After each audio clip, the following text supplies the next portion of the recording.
J'avais changé de direction, je ne pouvais pas aller au Tchad à cause des événements politiques qui s'étaient passés là-bas. Et au Cameroun, je ne savais pas très bien où aller travailler. Et j'ai demandé à mon directeur et les autres de me dispenser de cours pendant un mois, pendant la deuxième année de l'EPRAS, pour que je puisse aller faire une mission de reconnaissance au Cameroun. J'ai voyagé pendant un mois, du sud au nord, et je leur avais dit, écoutez, voilà, si je dois passer un an et plus de terrain, enfin, je voudrais être assurée que ça va aller bien pour moi. Donc je voulais faire une mission de reconnaissance, donc je l'ai faite. En même temps, comme préparation, j'ai appris le Fulfulde, c'est-à-dire la langue véhiculaire, mais celle des Peuls, parce qu'il n'y avait pas de... Évidemment, pas, je ne pouvais pas apprendre la langue guïdare depuis Paris, c'est évident. Et je suis donc... ma mission était subventionnée donc, par le laboratoire d'anthropologie sociale du Collège de France. Et je bénéficiais avec de l'Orstom, de tout un matériel qui appartenait à Jeanne-Françoise Vincent et qui ne l'utilisait pas pendant ce moment-là. Donc la voiture, tout le matériel depuis la voiture. Bon, voilà. Donc c'est grâce à l'Orstom et puis grâce au laboratoire que je suis partie là-bas. Et je suis arrivée dans le village et là, je l'avais déjà choisi. En remontant vers le nord, je m'étais sentie très bien dans cette région-là. Je savais que je ne pouvais pas travailler dans le milieu de forêt. C'était étouffant pour moi. Il fallait les tropiques. C'était des sociétés qui étaient petites, enfin très voisines finalement, de l'autre côté de la frontière, de celles qu'ont étudié Jean-Jacques Chalifou et Jean-Claude Muller. Enfin, c'était donc des tribus kirdi. Voilà. Et on m'avait dit, écoutez, restez plutôt au pied des montagnes plutôt que d'aller dans les montagnes. Et effectivement, j'avais trouvé un groupe qui était situé là, donc c'était les guidards.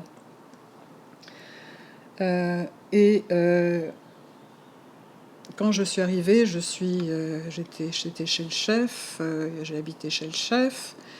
Il n'y avait pas de maison que je pouvais avoir. Donc j'ai dû faire construire en terre et puis faire construire ma propre concession qui était très confortable. Enfin, on organisait, vous savez, la douche, donc ça a été construit. Pendant ce temps-là, je suis restée chez le chef.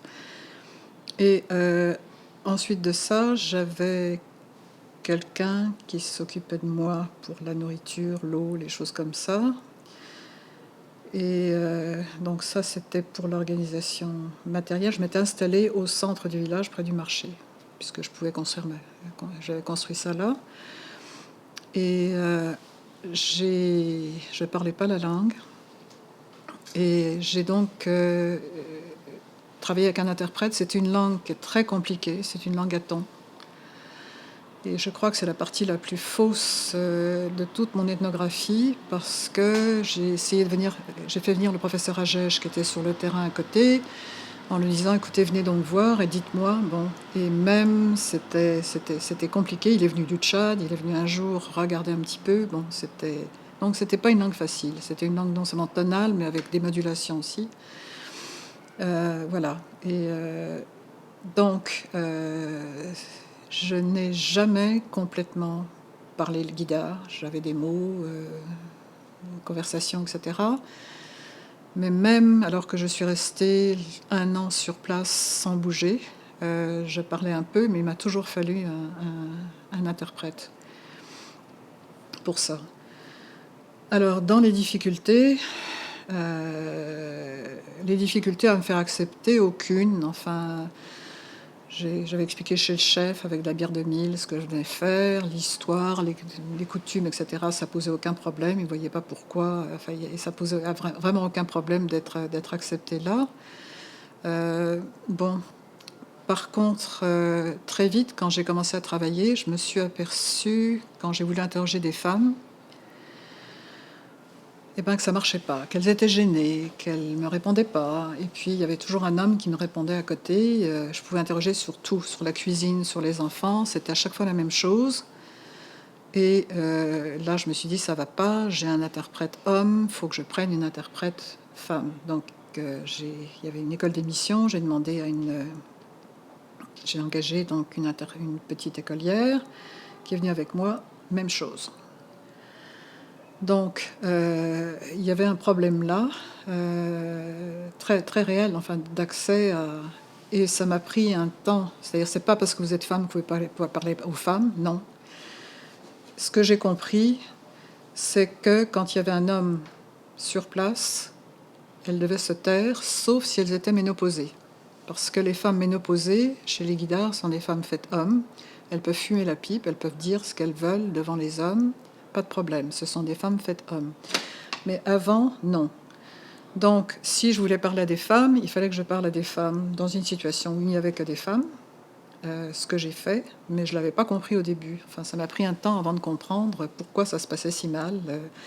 Et c'était pas simplement avoir une interprète fille, ça suffisait pas, c'était vraiment le contexte pour ça.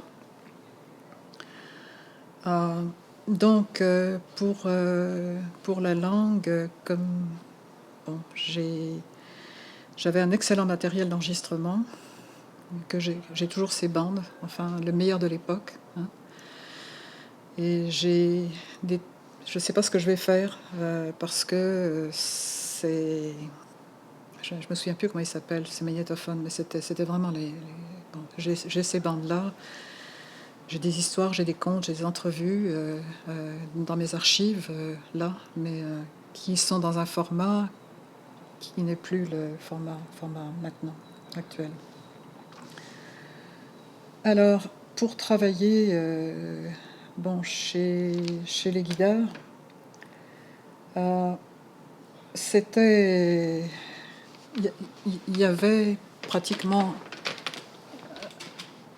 très peu de choses. Enfin, il y avait un ouvrage d'un administrateur qui avait écrit sur la région, ses observations, quelques notes qui s'appelaient Jacques Lestringant, bon, qui m'ont été utiles, mais il y avait donc très peu de choses enfin, sur eux. Et j'avais regardé un petit peu les archives, il y avait... Bon, et j'avais trouvé des documents administratifs que j'ai utilisés. Mais essentiellement, c'est donc une enquête orale enfin, que j'ai effectuée avec très peu d'archives. Très peu d'archives. Alors, les guidards, ce sont donc des groupes kirdi, mais quand je suis arrivée là-bas, c'est un groupe qui a attiré aussi mon attention, je dois le dire, entre autres. Enfin, c'est les meilleurs danseurs de tout le Cameroun. C'était les meilleurs danseurs de tout le Cameroun. Et ils ont été photographiés lors de son passage par Irving Penn. Enfin, et je reviendrai sur son image et comment il a vu, et un peu, peut-être pas comme je les ai vus, les guidards. Mais enfin, cette image, et justement, j'ai eu la stupéfaction de voir qu'elle était reproduite dans Faces of Culture. À un moment donné, il y avait, vous voyez, un guerrier assis avec ses masques de coris, sa grande plume, là. Il l'avait fait assis sur une chaise, puis une femme, comme ça, et ça s'appelle, je pense, Le repos du guerrier. Ce sont les guidards. Donc, voilà. Donc, j'avoue que c'est une société qui m'avait plu parce que c'est une société à plaisanterie.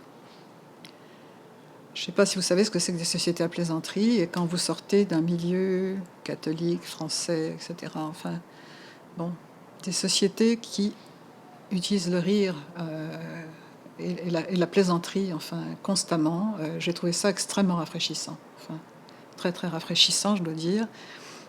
c'est agréable dans une société comme ça. Enfin, ce n'est pas une société triste du tout, c'est une société assez joyeuse de ce point de vue-là. Donc, c'était quelque chose qui m'avait intéressé là. Alors, quand j'ai commencé à travailler et puis à faire mon recensement, en allant de case en case, mes généalogies, travailler de façon un peu classique, repérer un peu tout le monde, faire ça. J'ai travaillé aussi avec des chefs de lignage, dans lequel je me suis aperçue qu'il y avait aussi autre chose. Des fois, j'entendais des histoires sur comment la société s'était formée, puis ça coïncidait pas. Alors, je faisais venir les chefs de clan chez moi, et puis là, j'ai essayé de débattre un peu. Et là, ils étaient tous d'accord. Le plus vieux avait raison. Toujours raison. Enfin, les autres s'écrasaient, c'était clair, c'était le plus vieux qui avait raison, là encore. Bon. C'est pour dire que, il y a des fois des choses... donc, j'ai quand même ces différentes versions, mais j'avais aussi observé ça. Alors, tout de suite, il y a eu un questionnement, comme je l'ai parlé, entre les rapports hommes-femmes. Les rapports hommes-femmes, j'avoue que... Et la nature, et comment... C'est pas parce que vous êtes une femme que vous pouvez parler facilement aux femmes et directement, il faut comprendre le contexte, etc. J'avoue que quand un autre thème qui a renforcé ça était que j'avais vu sur la génération, j'avais remarqué que les femmes me disaient qu'elles pouvaient, à un moment donné, qu'elles pouvaient sortir du mariage et sortir du mariage, bon. Et en tout cas, une chose était certaine, dès le moment où leur fille avait un enfant, elles ne pouvaient plus reproduire. Il fallait qu'elles s'arrêtent. Sinon, elles mettaient en péril tous les enfants qu'elles avaient eus. Ils risquaient de mourir. Et donc là, je m'étais aperçue que, bien sûr, il y a la ménopause qui organise les générations, mais qu'il y avait quelque chose d'autre, d'aussi important, parce que ces femmes-là se mariaient la première fois à 17 ans en moyenne. Si elles avaient une fille, l'année d'après, elles avaient 18 ans. Si c'était... Vous voyez, donc à 34, 36 ans, il y avait des femmes qui devaient s'arrêter de procréer. C'était bien avant la ménopause. Donc, ça a été quelque chose où, alors que les hommes prenaient des épouses, ils pouvaient être polygynes et avoir des épouses autant qu'ils pouvaient payer de compensation matrimoniale et d'attirer des femmes. Bon, et qu'ils soient vieux, etc. Tout ça, les générations étaient maintenues strictement du côté des femmes, je crois. Alors ça a été quelque chose qui, dans la réflexion sur les générations, m'avait intéressée. Dans cette société, en ce qui concerne aussi l'âge relatif et les aînés et les cadets, il y avait quelque chose de très très fort dans cette société-là, parce que votre identité, vos noms et vos prénoms sont donnés d'après le rang de naissance. Si vous êtes un garçon premier-né, vous appelez Tizi. Si vous êtes une fille premier-né, c'est Keza. Si vous êtes un garçon deuxième-né, vous êtes Zurmba. Si vous êtes une fille, c'est Misté, etc. Donc, vous êtes dans une société où il y a... Enfin, c'est un peu complexe parce qu'il y a des exceptions, mais vous avez 10 noms, 10 prénoms. Et puis, si par hasard il y a un 11e enfant, eh ben, c'est premier de nouveau. Tizi Medegabe, c'est premier de nouveau. Donc, c'est très important de voir comment le rang de naissance était marqué comme ça. Et le plus gros scandale, évidemment, c'était les jumeaux. Les jumeaux, c'est de la sorcellerie. Avoir 2 enfants en même temps, c'est de la sorcellerie. les plus grandes cérémonies sont celles des jumeaux, et les 2 enfants qui naissent après les jumeaux, on ne sait pas, aussi sont marqués par ça. Donc, vous voyez, le gros scandale, c'est effectivement d'avoir des jumeaux, 2 en même temps et pas un à la fois. L'autre scandale, bien aussi pire, c'était d'avoir une fille et puis un garçon, dans l'ordre. Bon. Donc, votre deuxième nom était le rang de naissance de votre père. Donc, si vous étiez premier fils et que votre père était le premier fils, vous appeliez Tizi Natizi. Et puis ensuite, vous aviez votre affiliation lignagère. Donc, ça m'avait intéressé de voir à quel point c'était inscrit, enfin, non seulement dans le système de parenté, comme aîné cadet, mais dans les prénoms donnés et les noms donnés aux personnes. Et je me suis intéressée aussi sur quelle place on donnait à chacun. Et là-dessus, en suivant les travaux de Meyer Fortes et les autres sur le premier-né en Afrique de l'Ouest, vous savez que le premier-né, enfin, il est censé tuer son père. Hein, il est censé vouloir la mort de son père, et qu'au fur et à mesure qu'il grandit, son père s'affaiblit et meurt. Enfin, et que donc leurs âmes, enfin leurs esprits sont dans une lutte, ce qu'il avait très très bien décrit. Alors chez Guidard, je me suis aperçue que Tizi voulait dire elle a versé mon premier sang, et qu'effectivement j'avais le même conflit, et que ça, et que pour la mère, c'est effectivement tu es perdu. Enfin, tu es perdu. Alors, j'ai vu aussi, j'ai ramassé tous les contes, parce qu'on me disait qu'on tuait les premiers-nés autrefois, on tuait les Tizi, et on tuait le troisième, Tumba. Tumba, parce qu'il était censé être idiot, bête. Donc, j'ai recueilli tous les contes qui expliquaient la position, et les animaux qui allaient avec, qui expliquaient la position de chaque enfant, et aussi l'enseignement qui expliquait qu'on ne peut pas changer de position. C'est pas parce que ton frère meurt, qui est devant toi, que tu vas devenir comme lui. Tu ne peux pas. Donc, j'ai eu un travail à la fois d'anthropologie de parenté, d'anthropologie symbolique sur les contes, les enfants, sur ça, sur la naissance. Alors, c'est paru dans L'Homme la première fois, je l'ai appelé Les non-numéros. Et dans Anthropologie Société, c'est les contes que j'ai travaillé, justement, qui expliquaient la place de chacun. Alors ça, c'était ma façon à moi, si vous voulez, de traiter de l'ordre des générations et de l'ENS. Un autre travail, je ne sais pas si j'en parle maintenant ou plus tard, concernant les mariages. Alors, j'ai aussi, en ce qui concerne la génération et l'ENS aîné cadet, j'ai édité par la suite, avec Marc Abélès, ce livre qui s'appelle L'âge, pouvoir et société en Afrique noire, qui travaille sur à la fois les classes d'âge, les questions de rang de naissance, et des approches à la fois économiques, symboliques, politiques aussi, sur ça, ce livre-là. Voilà. L'autre thème, évidemment, j'étais dans une société,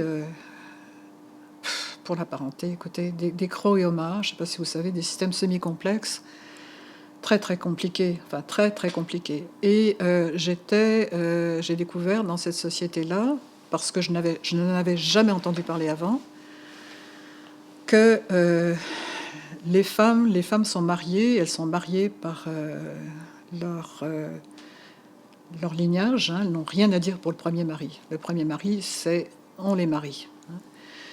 Et j'avais découvert aussi que les mères participaient aussi elles pouvaient être échangées comme jeunes femmes, mais que quand elles étaient mères, elles participaient aussi à l'échange des filles, parce qu'elles devaient donner leur accord, elles avaient des compensations, etc. etc. Donc, autrement dit, elles participaient aussi de ça, à un niveau moindre, mais quand même. Bon.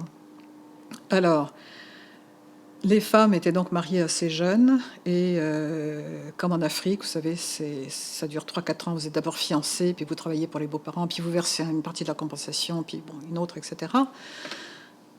Et ce mari-là, il est choisi dans votre village d'origine et vous le choisissez pas. Mais ensuite de ça, une fois que les femmes ont donné un enfant à leur mari, elles peuvent, il y avait tout un système très intéressant de vol, qu'ils appelaient le mariage par vol. Et mariage par vol, ça consistait en ceci. Chaque saison sèche, où donc on ne travaille pas, c'est les marchés, on fait les festivités, on va boire la bière, etc., on visite les uns les autres. Bon, il y avait des groupes d'amis qui s'invitaient d'un village à un autre, comme ça, et une année, donc, on allait dans ce village-là. Bon.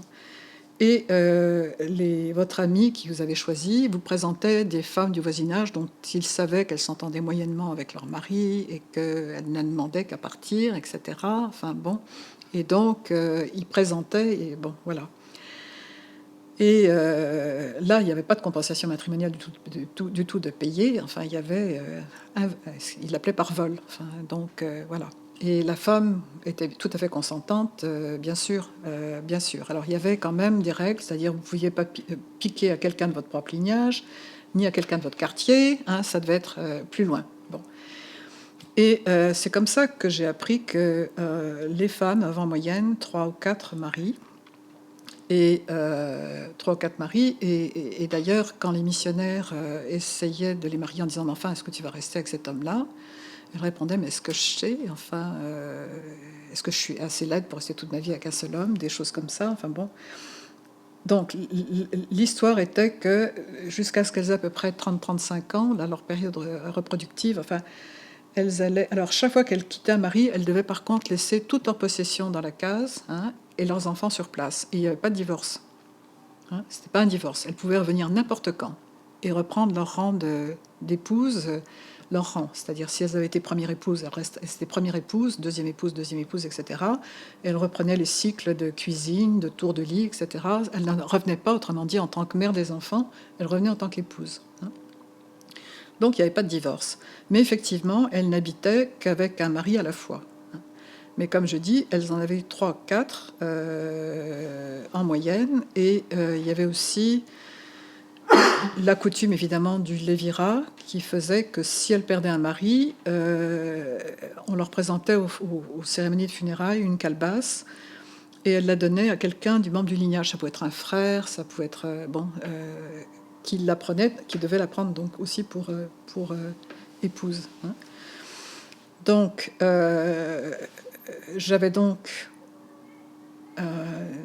découvert quelque chose qui me paraissait qui me semblait être de la polyandrie. Il n'y avait pas de divorce, elle pouvait revenir n'importe quand, etc. Donc un système qui était à la fois polygynique, puisque les hommes avaient plusieurs femmes sur place, et polyandrique. Alors quand j'ai défendu ma thèse, ma soutenance de thèse, là ça a été un tollé, mais monumental, en me disant que c'était pas possible, que c'était pas vrai, que d'abord c'était pas de la polyandrie parce qu'elle n'habitait qu'avec un mari à la fois, et puis ils n'en avaient pas entendu parler. Enfin, ils ont été convaincus quand même. Enfin, on a eu une discussion. Ils m'ont pas dit que c'était pas vrai. J'exagère un peu. Ils m'ont dit que non, ils ont pensé que c'était vrai ce que je racontais, mais c'était est-ce que c'est de la polyandrie. Moi, je disais c'est un système polygynique et polyandrique. Il y a les deux. Bon. Non, parce qu'elle ne réside qu'avec un mari à la fois. Et je disais oui, mais elle peut revenir n'importe quand et elle a toujours sa résidence, etc. Bon. Donc, on a débattu pendant des heures là-dessus, sur ça. Et ce qui est très intéressant, c'est que quand j'ai défendu ma thèse, je savais déjà, parce que j'avais été à l'Université Laval, j'avais rencontré à ce moment-là Jean-Claude Muller et Jean-Jacques Chalifou, qui effectivement, à côté, ils avaient le même système, enfin strictement, enfin avec des variantes, mais c'était pas quelque chose d'inédit, sauf que l'anthropologie britannique s'occupait des anglophones Jean-Claude Muller a été suivi par il était au Nigeria, n'est-ce pas, suivi par un anglophone. Il y avait des territoires aussi, hein, donc le Cameroun, c'était francophone, et ça n'avait pas été décrit comme ça. Donc, c'est... Voilà, donc ça j'avoue que ça a été très, très épique d'avoir une soutenance de thèse et d'avoir 5 professeurs alignés qui me disaient bon, voilà. Qui était Pardon? Qui était Il y avait Eric de Dampierre, il y avait Tarditz, mon directeur de thèse, il y avait voyons, des archéologues qui étaient là, il y avait Jeanne-Françoise Vincent. Les archéologues, c'était, j'essaie de me souvenir, qui travaillaient au Tchad et au Nord-Cameroun. Donc, c'est ça, voilà. C'était ce contexte-là. Et encore une fois, quand j'ai fait mon terrain, quand je l'ai décrit, mais après, bon, j'étais très contente. Et puis c'est quand même intéressant cette concentration de voir que nous sommes 3, hein, entre l'Université Laval, l'Université de Montréal et ici, avoir découvert ça. Bon, alors là-dessus, évidemment, ça. Je ne nie pas qu'il y a des contraintes, hein, de contraintes sur le premier mariage. Et si la femme n'avait pas donné un enfant, elle était ramenée, on lui attachait des choses de calebasse, elle était attachée. Enfin, je veux dire, sa famille ne rigolait pas. Elle ne voulait pas rembourser la compensation matrimoniale et il fallait qu'elle donne un enfant. Alors, j'ai connu des femmes stériles pendant que je faisais mon terrain. Et là, une innovation, enfin, c'était mon deuxième terrain, je crois, à ce moment-là. Ces femmes-là travaillaient pour rembourser leur propre compensation matrimoniale, y compris faisaient de la prostitution, pour être libres et rembourser, pour ne plus avoir la dot sur le dos aussi. Donc j'ai rencontré des cas de femmes, voyez, de femmes, et le village ne voyait pas d'inconvénient à la prostitution. C'était pas, il n'y avait pas la connotation morale qu'on voit ailleurs, etc. La question c'était est-ce que c'est remboursé? Si c'est remboursé, voilà, c'était comme ça. Mais je dois dire que ces femmes-là, c'était quand même terrible aussi, parce que ne pas avoir d'enfants, vous étiez enterré, on vous brisait les reins. Enfin, c'était quand même... à l'enterrement, il y avait quand même quelque chose qui indiquait que c'était pas normal comme ça. Donc voilà, j'avais vu c'est ça. Donc voilà pour les mariages. C'est très compliqué, mais c'était très, très, très, très joyeux, puis organisé par des groupes, comme je dis, des groupes d'amis, enfin d'amitié, etc., de village en village, chaque saison sèche. Alors, ça, je l'ai écrit dans Anthropologie Société, hein, voilà. C'est une des choses, parce que l'Anthropologie Société démarrait à ce moment-là, et on était sur les rapports hommes-femmes. Donc voilà, c'est une des choses que j'ai écrites sur Anthropologie Société. Voilà.